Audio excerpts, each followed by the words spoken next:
Good afternoon. I'm Brent Roussin, Manitoba's Chief Provincial Public Health Officer, joined by Lanette Siragusa, Chief Nursing Officer and Provincial Lead of Health System Integration and Quality for Shared Health. On Monday, I talked about self-isolation and advised everyone in the Winnipeg metropolitan region who has symptoms of COVID or someone in their household has symptoms of COVID, that entire household should self-isolate pending results of a COVID test. And so that certainly remains the advice at this point. And that self-isolation means you don't go to work, you don't go to school, you don't interact with others outside of your household. You don't attend activities or gatherings. The key to self-isolation, why it's so fundamental, is that anyone who's self-isolating, should they become a case, which a certain proportion do, they should have zero contacts. There should really be no one that they could have spread that virus to because they've been self-isolating during the entire time. And now in certain circumstances and certain households that might be challenging, but we should be able to all reduce the amount of contacts, and we should at least limit our contacts to within the household.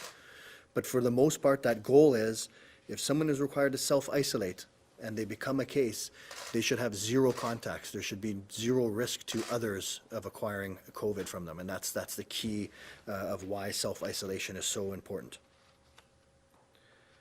So if you have symptoms, you should self-isolate, and that means self-isolating from others in your household if possible. That means not sharing meals together. That means not using the same washroom if possible. Wearing a medical mask if you must come outside of your room where others are.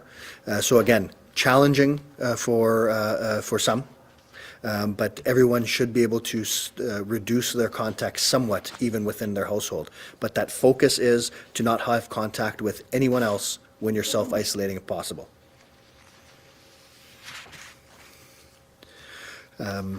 When you're self-isolating at home, should make arrangements for someone to bring your food if possible, as well as other necessary supplies. Just trying to do whatever you can to reduce that contact to others within and outside of your household.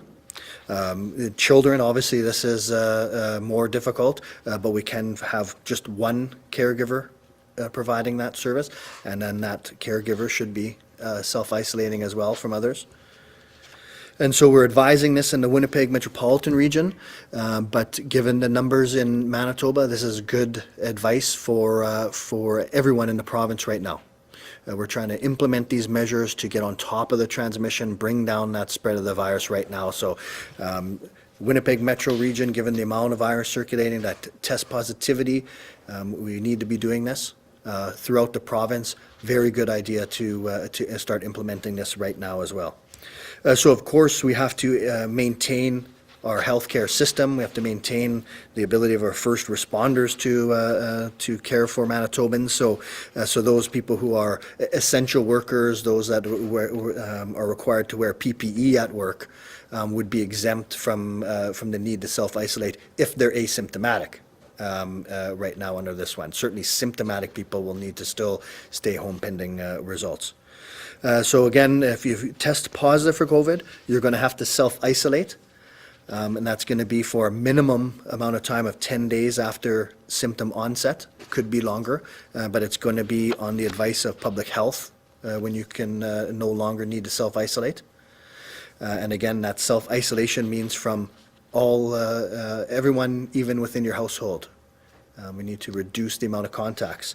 If you're named as an asymptomatic close contact of a case, you'll need to self-isolate for 14 days after the last contact. And that applies even if you test negative, because we have that incubation period. And again, this will be under the direction of public health. But again, if you're a close contact of a case and you're self-isolating, that means to self-isolate from all others. If you become a case, you should really have zero contacts, zero people at risk of acquiring this because you've been self-isolating. And so overall, our advice is to reduce your amount of contacts, right? Reduce the amount of contacts outside your household. And so you're doing that to protect yourself, protect others, protect your loved ones, protect our healthcare workers. And so reducing those contacts, Do not socialize with people outside your household right now at this point. We need to reduce those. When going for essential tasks such as groceries, send just one family member if possible. Again, reducing the amount of people in contact. Absolutely stay home if you're ill, even if it's mildly ill. And right now, Winnipeg Metro, if you're ill, everyone is going to be isolating pending that result. And so these are all concrete steps we can take, and we can implement them right now. Hopefully, most Manitobans have already implemented these. It's difficult because these measures don't immediately result in lower case numbers. We still see the higher case numbers, even though a lot of us have put into action further restrictions. There is that lag. But we do have to act now to ensure we limit the transmission of the virus and limit the strain on our healthcare system. And we're hearing from Manitobans. We're hearing from Manitobans, from businesses, from all sorts of Manitobans on how difficult these restrictions are. And we knew how difficult they were in that first wave. And having that summer where we had few cases. It may have felt like getting back to normal to Manitobans, but it wasn't. We knew that virus was still around, and now we're seeing it being transmitted at even much higher levels as we did in that first wave. And so we had to act with these restrictions, and they're very difficult and having a lot of effects on many Manitobans, but they're absolutely necessary right now. This is the short term. We will get over this, but right now we need to act. We need to ensure our healthcare system can continue to care for Manitobans. So I know it's difficult. We hear from you, but this is the only action we can take right now. We have to protect Manitobans and our healthcare system.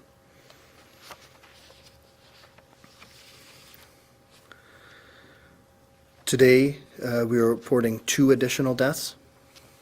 A female in her 80s from the Winnipeg Health Region, linked to an outbreak at Maples Personal Care Home.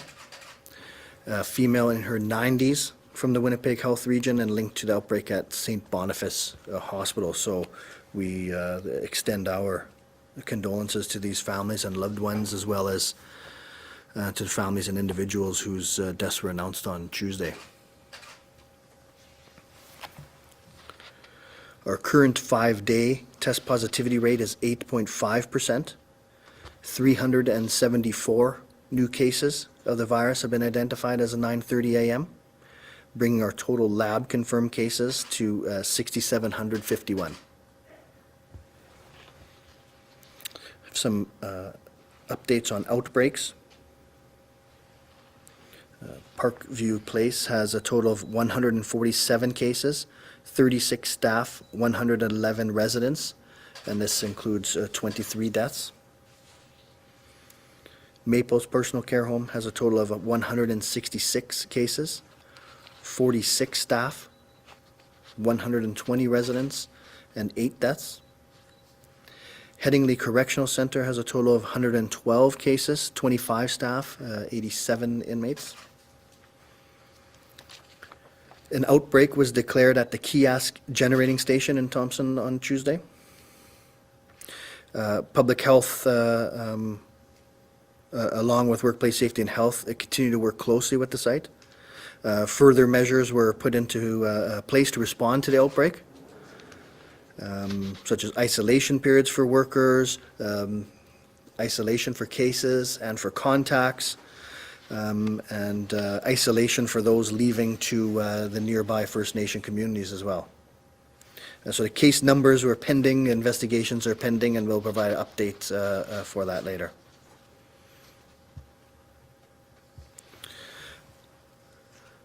Just like we've been messaging, these outbreaks, the cases, certainly in the wrong direction. It's why we were forced to implement these restrictions.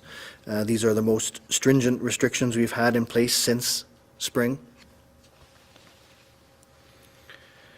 We need to have that change in our actions to decrease the amount of contacts, and we'll see that effect on decreasing the transmission of this virus. it's important that we focus on this now. We're seeing some strain on the healthcare system, so we have to make sure the healthcare system can still function. We definitely have plans for the healthcare system, which Lanette will expand on. But we need to ensure we're decreasing the transmission of this virus now. And just like before, just like how we were able to be effective in that first wave, in the coming months, we'll be able to again loosen some of these restrictions in order to have some resemblance of the things we want, things we love to do. But we have to act now so we can be able to do that. There's been 87 deaths to date related to COVID-19. We announced 21 deaths in the last week alone. We had 21 deaths related to the flu last year in total.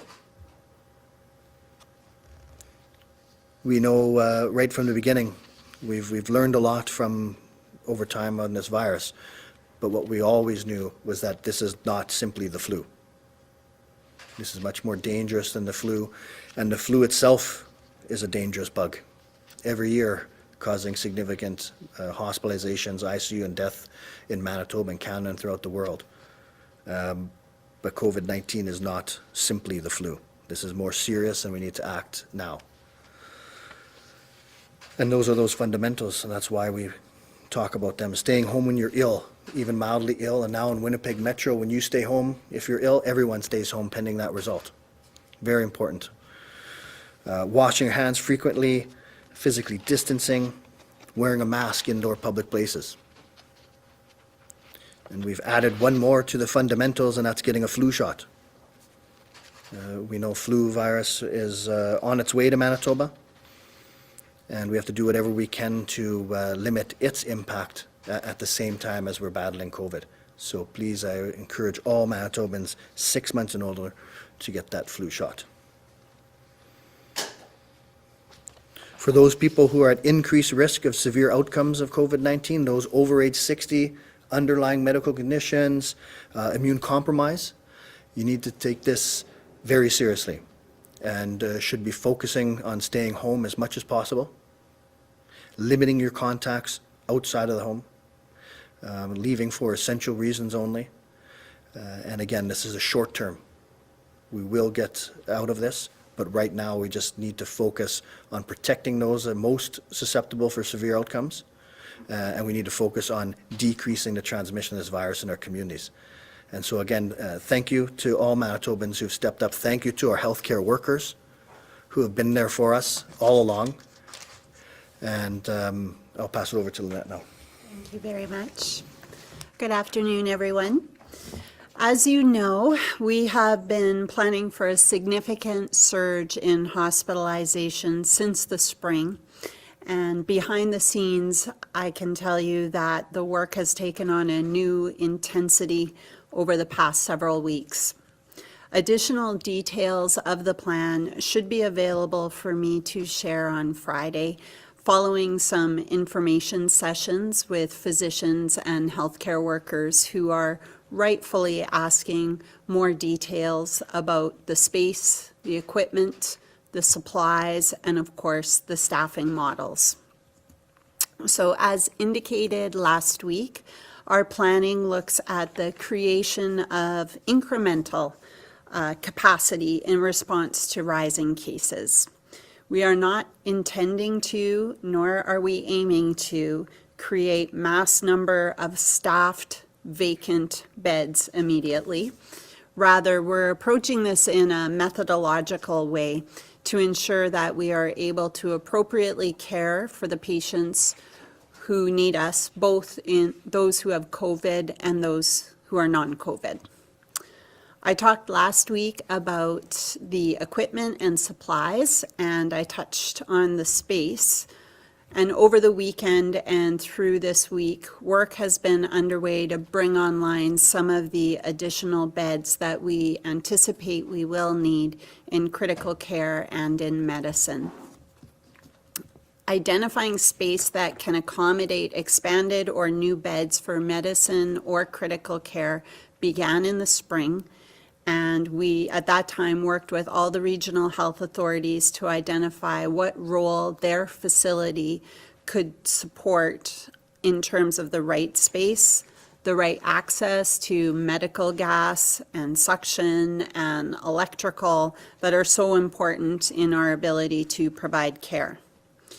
We are first adding beds in existing critical care units, and we have done that in the past few days as part of our ongoing work to flex up health system capacity.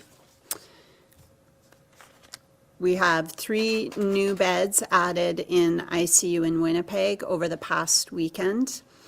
As of 9 a.m. today, our ICU capacity was at 90%. 72 of the 80 beds were in use at that time, with 21 of those beds occupied by COVID patients. 14 of these patients who are on ventilators were COVID positive.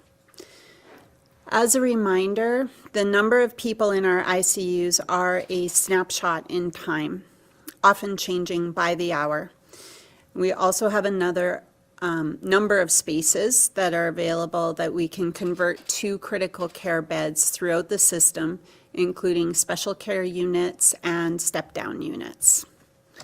Our ICU capacity will continue to be increased in stages as needed to respond to the health system's needs. Medicine spaces for both COVID and non-COVID patients also continue to be readied at the site level. And sites are looking locally for staffing solutions as a first step, just as we would do any other flu season when we need to go to our overcapacity surge protocols. Provincial ICU teams are now meeting every day to discuss what the space and allocation of beds, the situation is, and any issues that need to be identified at the site level are raised quickly so that we can address it and respond at a provincial level. As COVID-19 dedicated areas within medicine are opened, planning is also identifying the patient pathways for those non-COVID patients who remain within our care. And an example of this is at HSC, the former women's hospital is now being staged as a non-COVID location for patients who might need to move in order to create space for a COVID unit in the main hospital at HSC. Again, this plan will be incremental, but with principles in place to support the creation of appropriate COVID care units. As capacity needs are further identified, decisions to slow down elective or non-urgent surgeries will continue to be made. 216 surgeries have been postponed in Winnipeg since last week as we gradually slow down elective and non-urgent surgical services. This includes 135 surgeries that were at St. Boniface Hospital, planned for St. Boniface Hospital. Surgeries have also been postponed in other areas of the province due to COVID, including 22 canceled procedures in the past 2 days at Prairie Mountain Health Region. As a reminder, despite the cancellations, a number of surgeries are continuing to occur, and unless patients hear directly from their surgeon's office, they should continue to show up for their scheduled surgeries. Assume it's proceeding unless you've heard otherwise. This also applies to diagnostic services and to outpatient appointments. If you do not hear from your clinic or your doctor's office or your primary care provider, you should assume that there's no change and carry on as normal. The decrease in surgical activity is intended to match the escalating demands in medicine and intensive care units. And so the site leaders are determining where staff will be redeployed based on current and immediate demands in their facilities. Our staff is the health system's most vital and finite resource. Work continues to identify new models of care that will use the skills of our healthcare professionals to their full scope of practice. We know this is new, and we know it will be challenging. But we also believe that there are opportunities for learning, and we need to change and we need to adapt to this circumstance.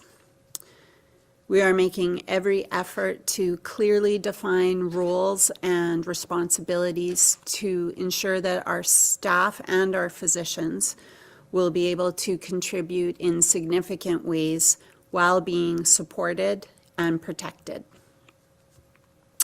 We have already identified experienced and specialized staff across a number of professions with experience in critical care or other specialized areas that could be optimized and potentially redeployed. We have put out a call for former and retired staff to join us in this fight against COVID-19. 53 people have been hired into the COVID-19 casual pool since October 17th, including 35 nurses and 9 healthcare aides. We have met with the university to identify healthcare students who might be available to support our work in a variety of different roles. And we have virtual town halls that are planned with our staff and as well as meetings with our labor leaders lined up over the next couple of days. So things are moving really fast right now, and the challenge facing all of us is daunting, but we are committed to doing the work to keep providing a high level of care in the days and weeks ahead. Our ask is that Manitobans continue to join us in this challenge by doing what they can to lessen the coming strain on the healthcare system by reducing their exposure to this virus. I do also just want to quickly talk about our alternative isolation accommodation centers. They've been very busy lately. For those of you, just a reminder that we have different isolation sites available. One is for those who are experiencing homelessness and need a safe place to isolate. There's others that are available for healthcare workers or any Manitobans who have or suspect that they have the virus or close contacts and don't have access to the ability to isolate in their own residence. They may also be people who are living with someone who is at greater risk with COVID-19. So in addition to a safe space to isolate, participants in this isolation program do receive daily health and wellness checks. And if required, we can make sure that there's online consultation with their primary care providers or specialists.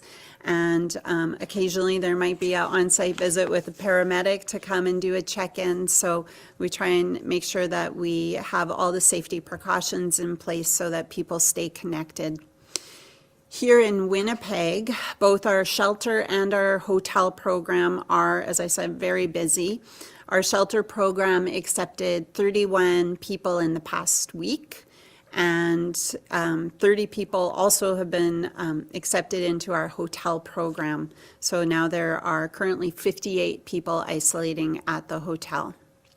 Additional staff have been deployed to these sites to support the influx, and they are receiving training to ensure that we maintain adequate capacity for those who need to isolate.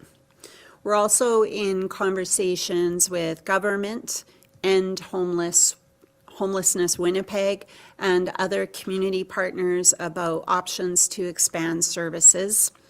The Red Cross has also now opened their own alternative isolation accommodation site, and they are able to assist us in this manner, and we're working very collaboratively triaging the patients.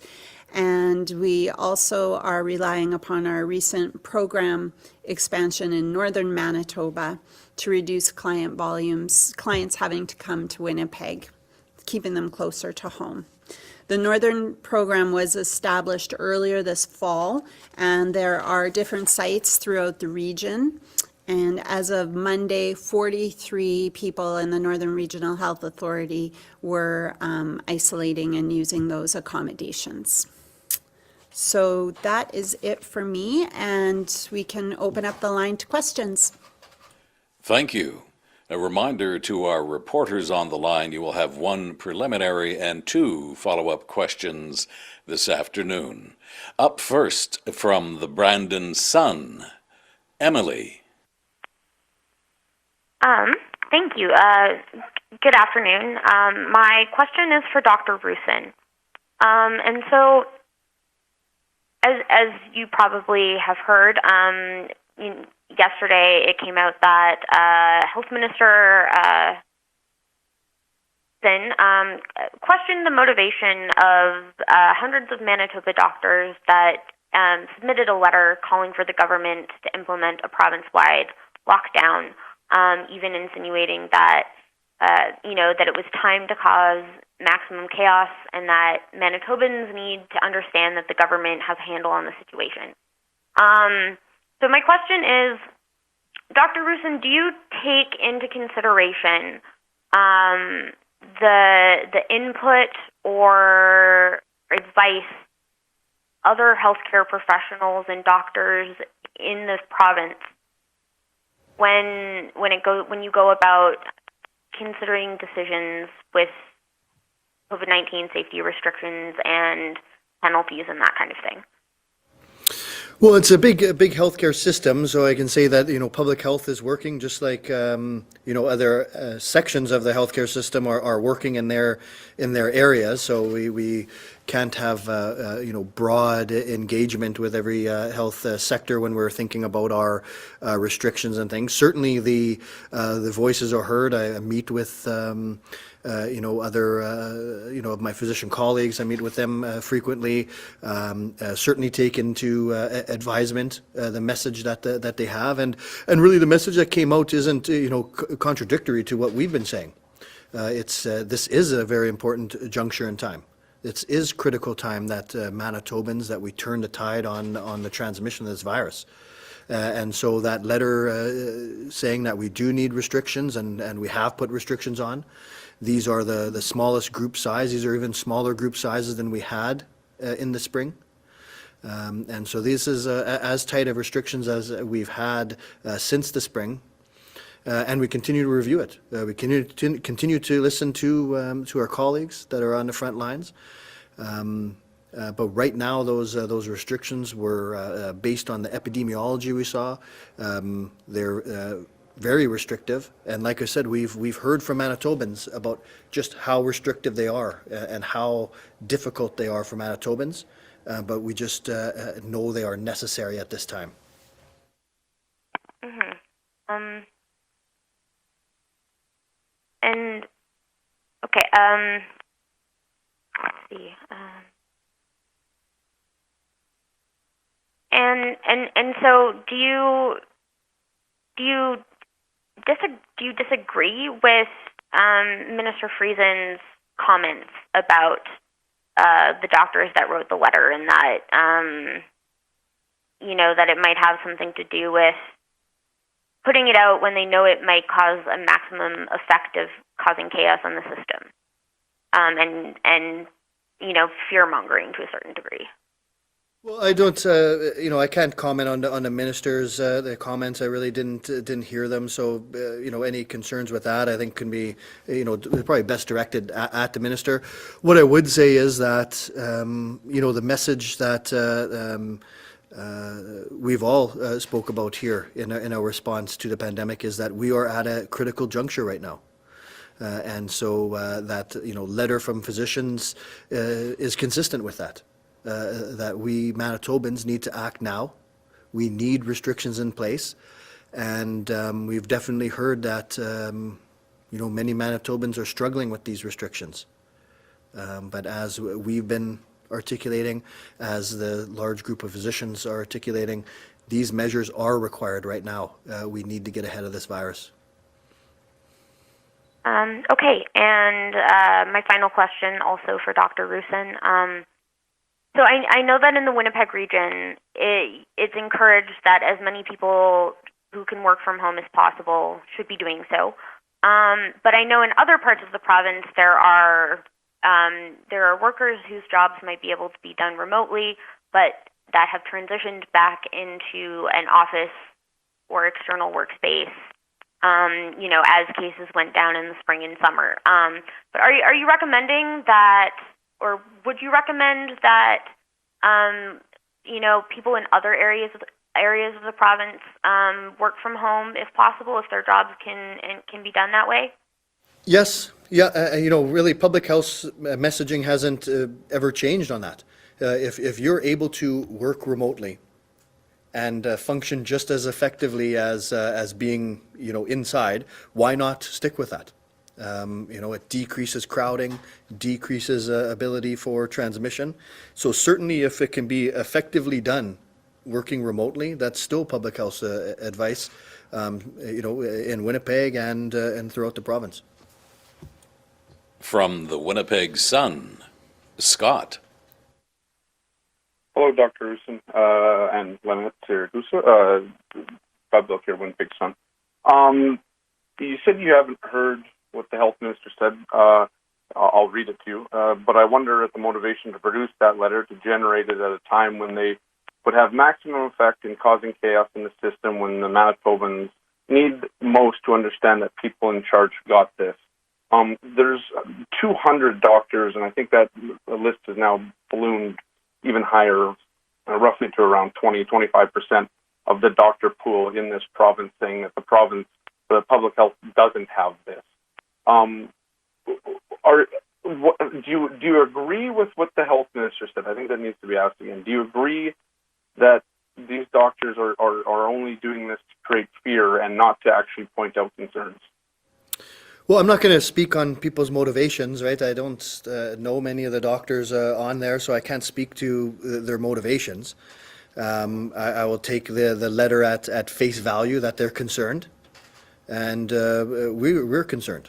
Public health has been working on this pandemic from the beginning. We've learned a lot about this virus, and like I say, these restrictions are, in some aspects more strict than we had in the first wave. Right, we were not down to group sizes of 5. Group sizes didn't apply to private residencies. They didn't even apply to private residencies when we put the restrictions on in the summer in Prairie Mountain Health. So we've added some very strict restrictions here, and like I said, we've heard from Manitobans quite frequently that these restrictions are very difficult, having significant impacts, and we hear that. But it's, our stance on the importance of this is solidified by my physician colleagues, writing that letter, that this is an important juncture, that we do require these restrictions, even though they're difficult, even though some sectors, some individuals feel they're being targeted. I think that Manitobans should take that letter from those physicians as a way of reinforcing the need that we have to act now, and we may even have to act further if we don't see these numbers coming down.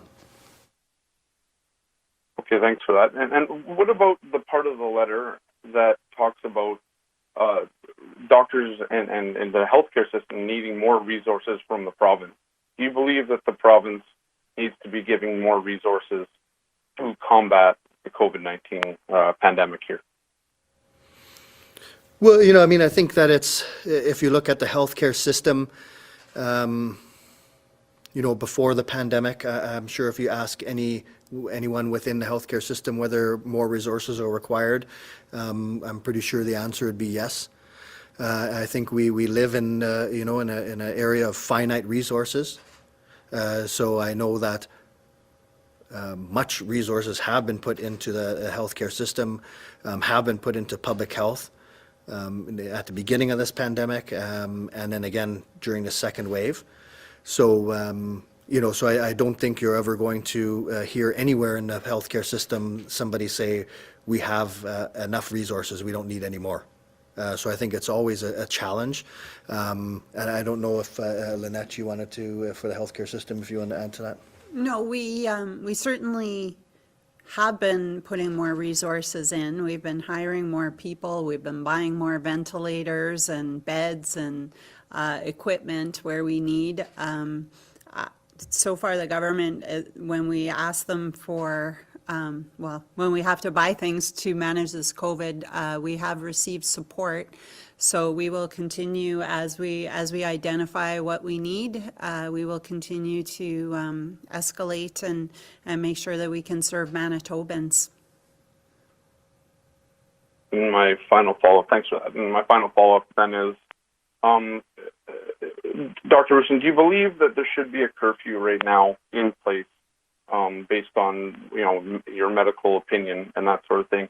And if so, why is it turned into a popularity contest when it comes to finding out if Manitobans want it? If this is something that is needed, why not just do it instead of making it essentially a bit of an election to find out if Manitobans want it or not? So a couple of things on that. So one is that a curfew is something that could be effective. It's again not going to be effective on its own. It's going to be part of our approach to restrictions. So if we tailor our restrictions properly and add some sort of a curfew, a travel ban on top of that, then there is evidence that can be effective. So it is something that's being considered in collaboration with other efforts. As far as engaging Manitobans, we've been doing this right from the beginning. With each of our phases, we've engaged, and so it's not unique to this situation. We do try to get some feedback from Manitobans, over time. So I don't take that as a unique situation. From CBC Radio Canada, Laisa. Ben, I just want to know if you have more information about the outbreak at Action Marguerite. Let me see here. I know we have three total cases, and that's 3 staff is the update I have on that. So far there's no residents. That's correct. As of this morning, the update, yes. And my follow-up would be the province is opening like new testing center, but what more testing center means like performing like more tests. But what about the contact tracing? What is the province doing to make sure that if we have more cases, we are making sure that we will be doing the contact tracing faster? Yeah, and so contact tracing is a vital, important, vital piece of our public health approach, right? Case identification, right? The testing, having that case isolating, and then finding those contacts and then having those contacts isolate. So like I was getting why it's important is because if you're a contact and you're isolating, if you become a case, you should really have no contacts. So you just stop the spread in its tracks. And that's why it's very important if you're notified as a contact to fully self-isolate, and that includes self-isolate from others in your house. But yeah, we've seen increasing cases, so that obviously put a lot of strain on public health's contact tracing capacity. We've increased our capacity in many ways to be able to do that, our nursing capacity, as well as capacity through the Canadian Red Cross and Statistics Canada.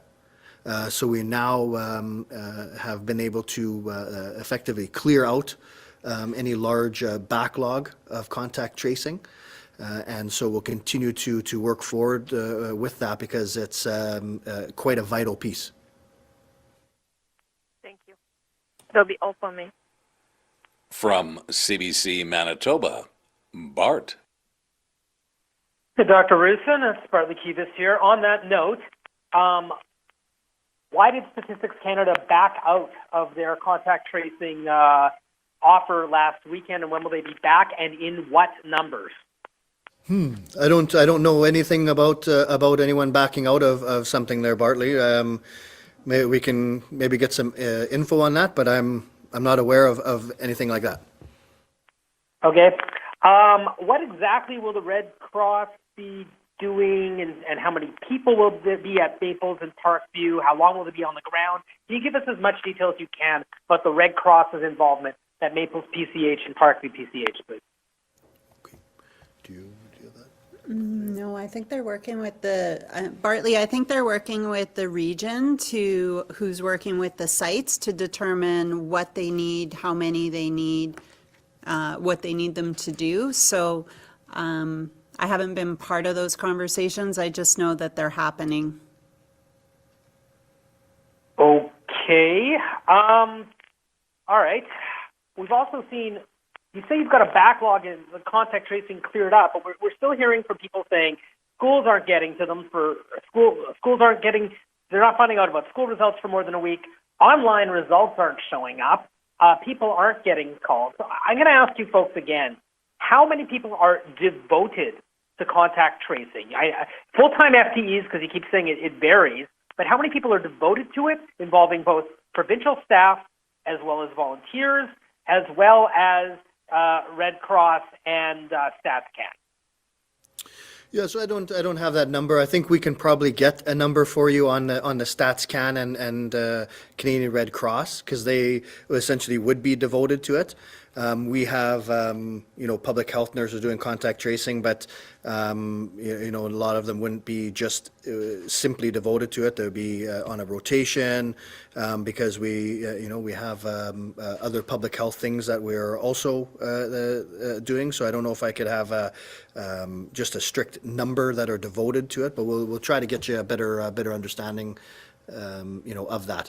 I think that all along we've seen outliers, where we have our total test turnaround, in around that 68 hours. But then we hear people that are waiting 5 days or longer for their test. So those are often outliers, hard to know where they're coming from. But when we talk about our average test turnaround time, it's certainly not 7 days.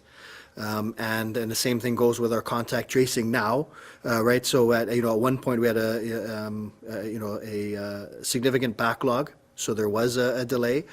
Now we're back to getting to many of the cases within 24 hours of the notification. From the Canadian Press, Steve. Dr. Roussin, that letter signed by 200 doctors and scientists and researchers and others, do you think that was done in good faith, or do you think there was some nefarious aspect to it? Well, I can't comment on what individuals are thinking. What I would say is that I'm certainly taking it at the face value, that it's there to bolster the restrictions that we have in place. So we put these restrictions in place. Even before these restrictions, we've heard from Manitobans that these restrictions are taking a toll. And I think we see that some of the adherence to the restrictions has been lagging over time. To public health to voice how important this is, to demonstrate the increasing numbers, to demonstrate the strain on the healthcare system, and then implement these restrictions. We've still heard from many Manitobans that these restrictions are taking a toll. So to get that much of the medical community voicing their opinion that yes, we do need these restrictions right now, can only bolster public health's work on that. The fact that they would like to see more, we're constantly looking at things. Like we said, things are never off the table. But I think really the take-home message for Manitobans is that we need to change things now. We have hundreds of our frontline workers saying we need to change things right now, right, on the same page as public health. And Winnipeg continues to see the highest number of cases, but on a per capita basis, we're still seeing a large number in Southern Health. Can you tell me, 67 cases today, we've seen dozens reported recent days. What's going on in Southern Health? You see some community transmission. We also have some of the correctional cases, institution cases linked there. So there is a combination of those type of outbreaks plus some community transmission. Okay, and a real quick question, if you have it handy, what is the current or most recent R value? Yeah, we don't have that calculated recently. If you look at that the trend that we have, it's definitely at 2 or near 2. And trending in the wrong direction. And so again, that's the average number of people infected by a case. And if we have that number below 1, then our cases go away. And that's exactly that concept of isolation, of self-isolation. If you are a contact to a case and self-isolate effectively, if you become a case, that individual's R value is 0. There's no contacts. There's no one they could have spread to. So that's the importance of that self-isolation that we're getting out there. From CTV Winnipeg, Stephanie. Hi there, Stephanie from CTV. Dr. Roussin, you touched on this a little bit already, but are you able to kind of compare the COVID death rate to the flu death rate? Right, and so if we're talking about sort of a case fatality rate, so the the number of deaths divided by the diagnosed cases, then for COVID, depending on the jurisdiction and over time, we're seeing about that 2% case fatality rate. For influenza, we don't really calculate a case fatality rate because the diagnosed cases are vastly underestimates of the amount of flu that goes by, because almost no one gets tested for the flu overall, right? We test people for the flu who are admitted to hospital and such. So we feel that like the infection fatality rate, so the overall estimate of the amount of people actually infected with influenza is about 0.1%. For COVID, that infection fatality rate won't be 2%, again, because not everyone who has COVID is tested. And so right now it's difficult to know where that infection fatality rate is, but all of the estimates show it's multiple times greater than influenza. Thank you for that. Lanette, you may be able to talk more about this, just in terms of preparing for, if you're able to compare how you prepare for normal flu season versus how hospitals are sort of preparing now for the influx, obviously, of people who will be having the flu, and also those who are now dealing with COVID, just the strain this could potentially put on the healthcare system. Sure. So as we do with every year in flu season, the hospitals they know where their contingency beds are. They will, if they have to, start decreasing surgery if it's a staffing or a bed issue. It's never the first thing we do, but if it becomes a situation where we can't bring people in for services in the hospital, then we adjust as we have to. Also, what sometimes happens if they're struggling at a site level is they will escalate the issues so that there is a regional response. And we see that happening. We see that every year, but we see it happening this year right now with surgeries. Some surgeries which maybe were scheduled to be at one hospital are now going to happen at another hospital. We actually have one orthopedic surgeon who's moving from the Grace and going to be doing his procedures in Boundary Trails. So it's really about all of us working together, working closely. The other really important thing that when a local site is struggling, and if many local sites are struggling, then it escalates for that regional response, or in this case, it's a provincial response. But it's important to have all the right people at the table to help problem solve. So it's important that acute care is part of the conversation, but it's also very important that home care and personal care homes and the community supports are there to receive patients back or prepare that patients are coming in, depending on the situation. Obviously, if there's an outbreak, that's important for people in the acute sector to know and be prepared for. So it's really about having plans in place before the crisis hits, which all sites would have. It's about making sure everybody knows how to escalate issues and keeping the lines of communication, regular, steady conversations to problem solve and make sure that we're all working together in synchronous. I can't say the word.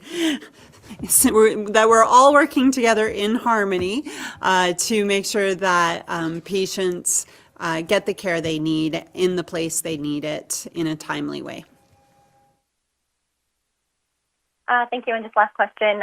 For either one of you or for both of you, what would you say to someone who, I've seen this a lot on social media, just people saying that getting the flu and getting COVID is the same. What would you like to say to that person? Yeah, I can clearly state that it's not the same. And you can see from from our numbers here and the climb and the amount of deaths that we reported in the last week. You can see from jurisdictions around the world that this is not simply the flu. And I'm not one that ever takes the flu lightly. The flu is a deadly virus as well. The flu kills Manitobans every single year and thousands of Canadians every single year. So we shouldn't take the flu lightly. We get that flu shot, but this is not the flu. This is multiple times more deadly than the flu. And if we ignore this, our healthcare system will not be able to keep up with demand. From City News, also Stephanie. Hi there, Stephanie from City News, Ms. Siragusa. I wondered if you could first go back to the ICU numbers, the capacity and what's available, and just break it down for us based on the Winnipeg numbers, what's available and what is available, and the rest of Manitoba. Sure. Yep. So as of 9 a.m., we are working with a baseline of 80 beds now, which has changed since last week, sorry. We have 47 vented patients, and we have 90% occupancy, which is 8 empty beds.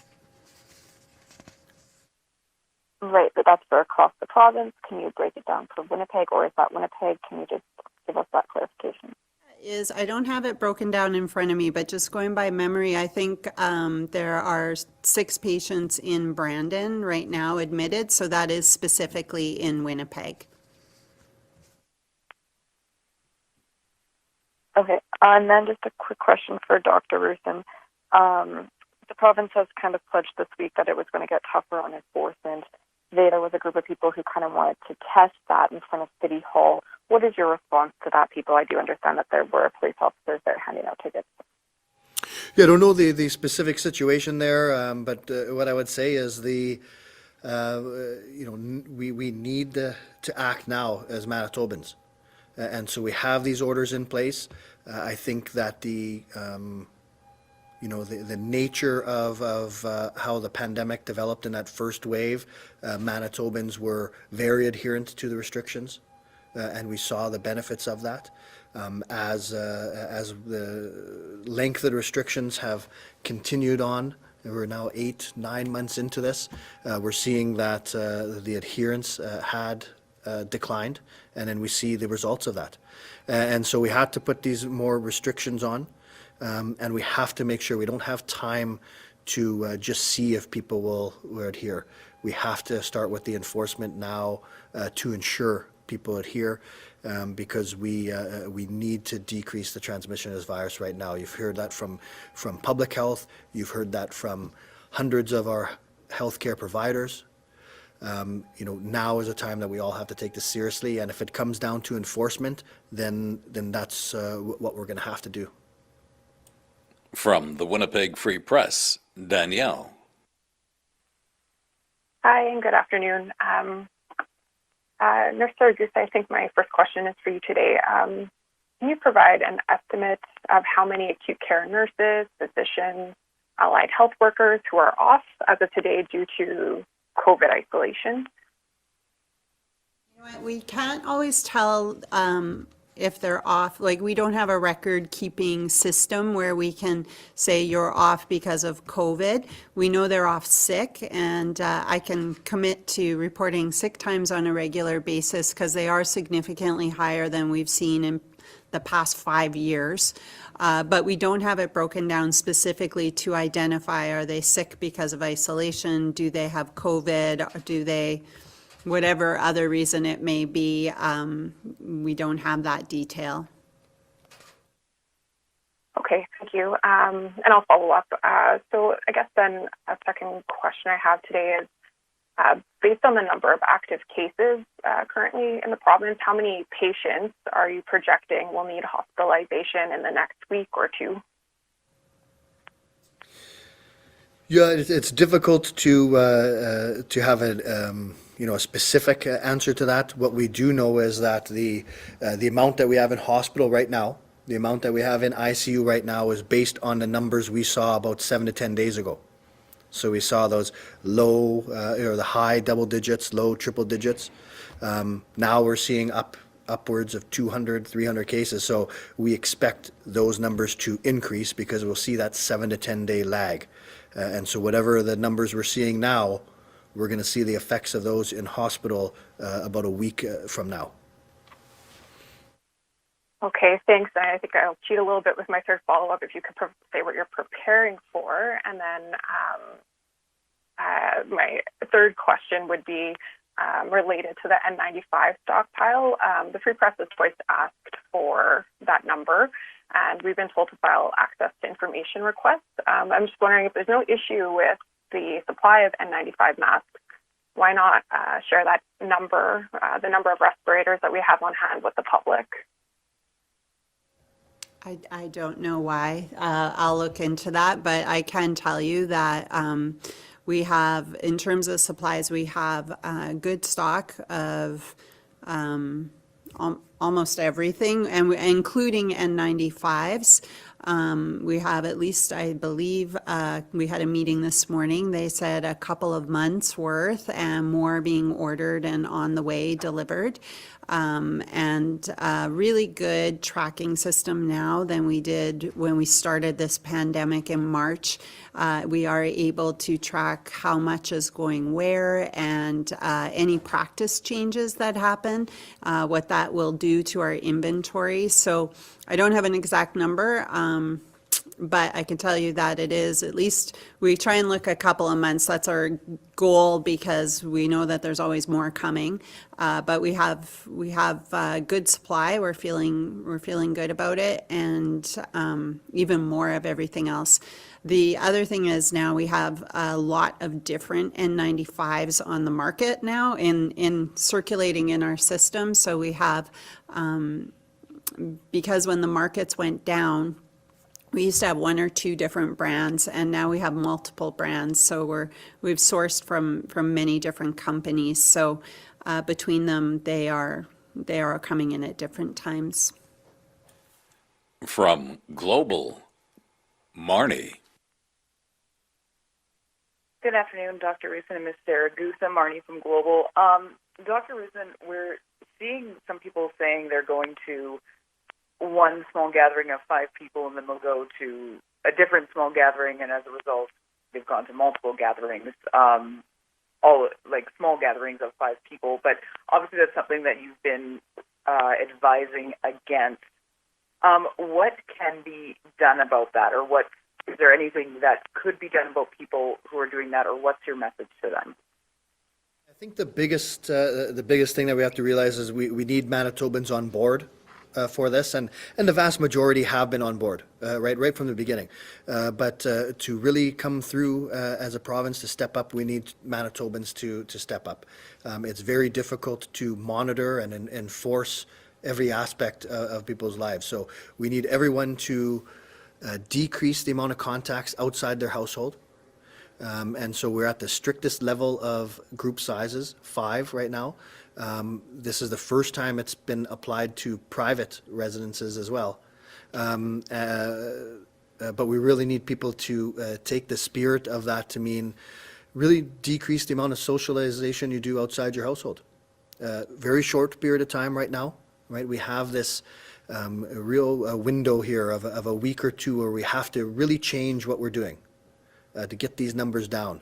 And so, going to multiple homes, exposing yourself to multiple other people, you're just putting yourselves at risk. You're putting Manitobans at risk. You're putting our healthcare workers at risk. So right now, the idea is stay home as much as you can, out for essential reasons, find creative ways to socialize, virtual, but we just can't have people visiting multiple households. That's just too many contacts. Thank you for that. So yesterday we saw slightly lower numbers. Again, today the numbers are up. Can you say how many of today's numbers are maybe a result of a backlog, or how much of a backlog are we still dealing with in terms of the daily numbers? We're not really experiencing any backlog on getting the cases reported out. So these are the numbers that we see. Certainly we have numbers that are reported to, say, epi and surveillance very late at night, which may not be reported until the next day, of course. But we don't have a substantial backlog right now. Thank you. And Canada's top doctor put out some new information regarding masks, recommending 3-layered masks with filtration system, I believe. What's your response to that? Is that something that you would be recommending here to Manitobans as well? Yeah, I think it's just another example of how things have evolved over time. Especially around masks, it's very clear how our messaging has evolved over time from that.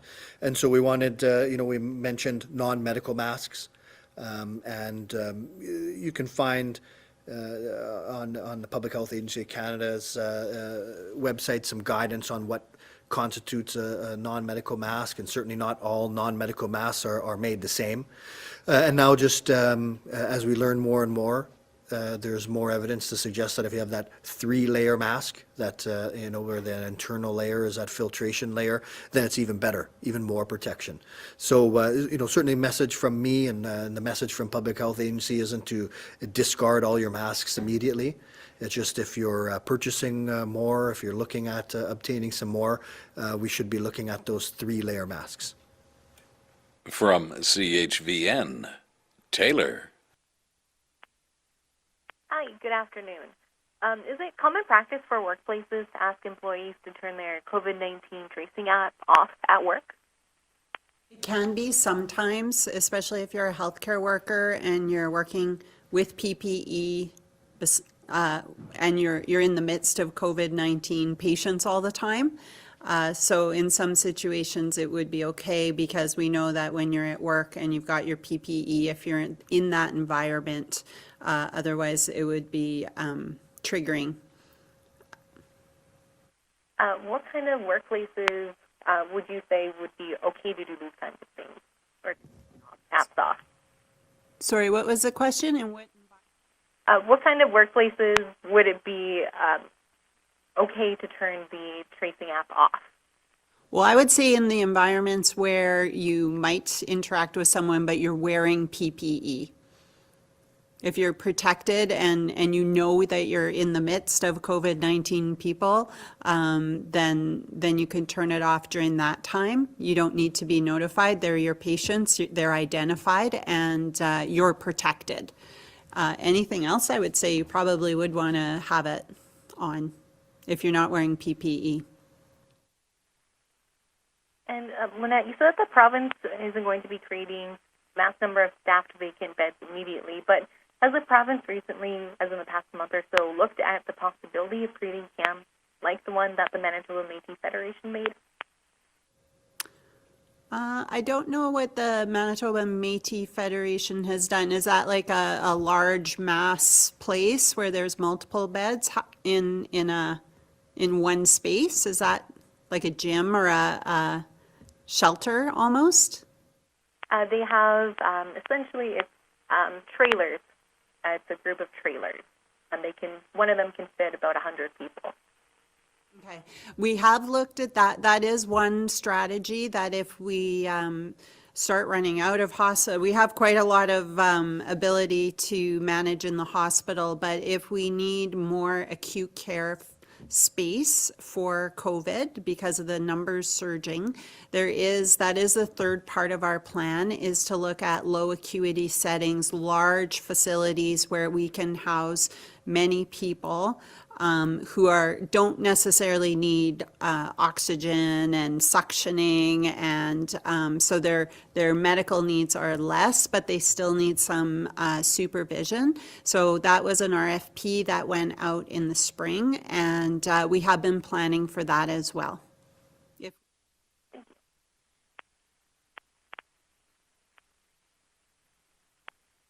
In the hospital. Those were my 3 questions. Thank you. From the Globe and Mail, Shannon. Good afternoon. My first question is for Dr. Roussin. I want to take a look at some of the institutional settings. I know we spent a lot of time talking about spread in the larger community, but it seems to me as though, with 147 cases at Parkview, 156 at Maples, then Headingley, also St. B, the Vic, and other care homes, other hospitals, that a lot of this transmission is actually happening in institutional settings, not in the community. So I'm wondering, is there a breakdown, specifically taking a look and targeting institutional transmission, and why hasn't there been more of an emphasis on institutional transmission?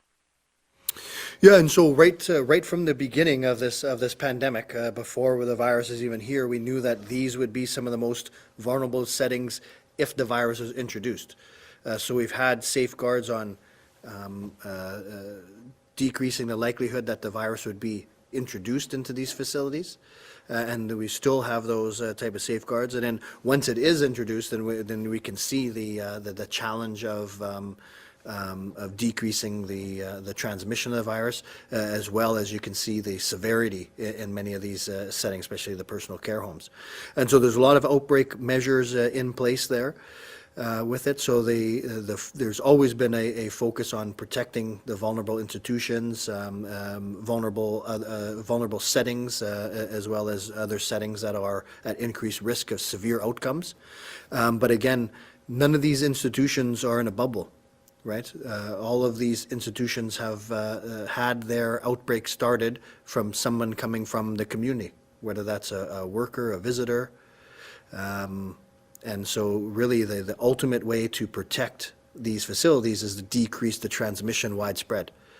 Just like we saw in the first wave, we had very little community-based transmission.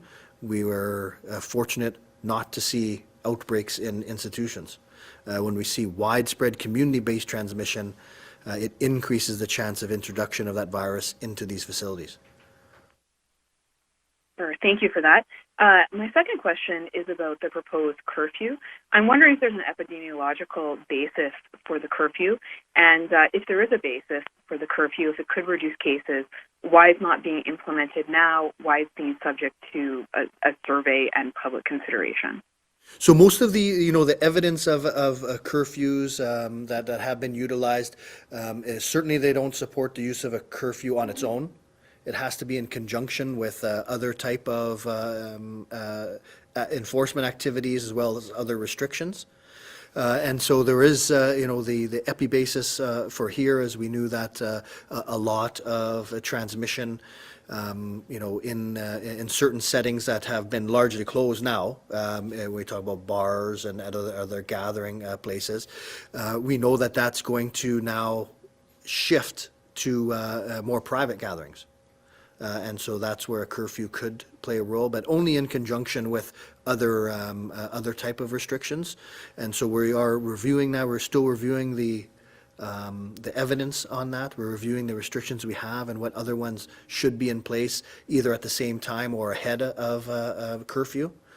And then, like we've said, is we've engaged Manitobans at almost all the steps of our pandemic response. So this is not a unique ability where we've now decided to engage Manitobans. For all of our phases, we've had an engagement process, listened to Manitobans to try to make, because, ultimately, whatever restrictions we have in place, we need Manitobans on board. And so we want to do this the right way. I guess finally then, if Manitobans aren't on board with the curfew, if they say, no, we don't want this, but the epidemiology says we need it, will you go against public opinion and impose a curfew? Well, we're gonna, and we're required to do whatever it takes to protect the health of Manitobans, right? So we have to protect the health of Manitobans. We have to safeguard our healthcare system. So if we have that strong evidence that things like this are required, then it's up to us to make that case to Manitobans to ensure we can get people on board with this. And, we're confident with these new restrictions and moving forward that Manitobans are going to step up. They've heard from public health, they've heard from our healthcare system that we're at a critical juncture right now. And so we're confident we're going to have Manitobans stepping up. Thank you, everyone. This concludes today's media briefing.